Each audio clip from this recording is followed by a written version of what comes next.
అతిశయపడినట్లు ఆయన భయము మీకు కలుగుటకును దేవుడు ఏం చేస్తున్నాడు అని ప్రజలతో చెప్పిన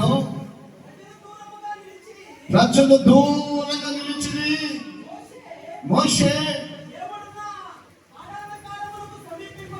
దేవుడు ఉన్నటువంటి గణాంగ కాలమునకు మోషే సమీపించక దగ్గరికి రాగా యెహోవా మోషేతో ఇలా మాట్లాడుచున్నాడు, ఇశ్రాయేలుతో ఇలా చెప్పండి, నేను ఆకాశము నుండి మీతో మాట్లాడుతున్నానని మీరు గ్రహించింది. హల్లెలూయా, హల్లెలూయా. దేవుడు ఏం చేస్తున్నట్టే ఆకాశంలో నుండి మనల్ని గ్రహిస్తున్నాడు. ఆయన మనతో మాట్లాడుతున్నాడు అనే విషయం అని ఇశ్రాయేలు ప్రజలు ఏం చేశారంట? గ్రహింపులోని తెచ్చుకున్నారు, వాళ్ళు గ్రహించినారు. మోషేతో మాట్లాడే వాళ్ళు దేవుడు. నెంబర్ 1, మన గ్రహింపు ఎలా ఉన్నది? దేవుడు పరలోకం నుంచి మనతో మాట్లాడుతాడు అన్న గ్రహింపు మనకు కావాలి. గ్రహింపు లేకుండా మనం ప్రార్థన చేస్తే ప్రయోజనం లేదు. ఆయన ఎక్కడున్నాడో సంగతి మనకు తెలియకపోతే ప్రయోజనం లేదు. ఆయన ఏం చేస్తున్నాడో నాకు తెలియకపోతే నువ్వు ప్రయోజనం లేదు. ఆయన ఏం చేయబోతున్నాడు అన్న విషయం తెలుసుకోకపోయినా ప్రయోజనం లేదు. అందుకని దేవుని సన్నిధిలోకి వచ్చిన మనం గ్రహింపు కలిగి ఉండాలి. దేవుడు ఏం చేస్తున్నాడు, ఎక్కడి నుంచి మాట్లాడుతున్నాడు, ఏం చేయబోతున్నాడు, ఏం చేస్తాడు, మనం ఏం పొందుకున్నాం, ఏం తీసుకుని వెళ్ళబోతున్నాం ఇంటికి. ఇప్పుడు మనం ఇప్పుడు ఏం ఎత్తుకుని ఇంటికి వెళ్ళబోతున్నాం? వచ్చేటప్పుడు ఎన్నో తెచ్చాము, వీళ్ళకి ఇచ్చామా? తెచ్చినటువంటి ఇచ్చినగా ఇచ్చేనా? వచ్చేదంటే ఆమేన్, హల్లెలూయా. ఈ ఏం తెచ్చిన పర్సన్ మొత్తం వచ్చినాను చాలా మంది అనుకుంటున్నారు. హల్లెలూయా.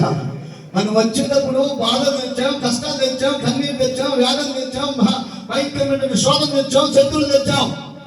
వచ్చేటప్పుడు శత్రువులు ఎత్తుకొచ్చాం, ఉదాహరణ మోసుకొచ్చినవన్నీ రేరే యాంగలు వస్తానని చెప్పి పొద్దునెక్కిరాడు. వస్తా అక్కడలా ఎక్కువ చెప్పి 10 గంటలకు వచ్చి ఉంటారు కదా, రాలేదంటే వాడు ఎక్కువ వచ్చాడు అర్థం.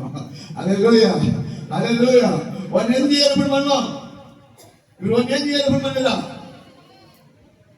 అక్కడ చూడండి ఒక మాట, మత్తయి సువార్త 11వ అధ్యాయము 28వ వచనం చదువుదామా? 11:28.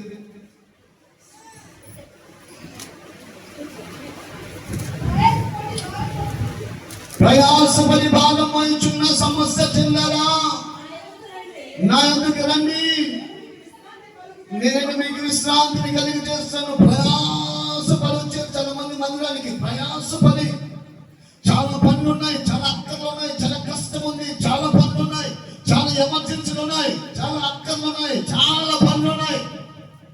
వీటన్నిటిని ప్రయాసపడి అన్నిటిని ఎగ్గి, అతన్నిటిని నెట్టి, అతన్నిటిని తొక్కి, అతన్నిటిని విడిచిపెట్టి ప్రయాసంతో భావాలు తెచ్చి కట్టైనా కానీ దిగబట్టుకుని కొంతమంది ప్రయాసంతో వచ్చారు దేవుని మందిరానికి.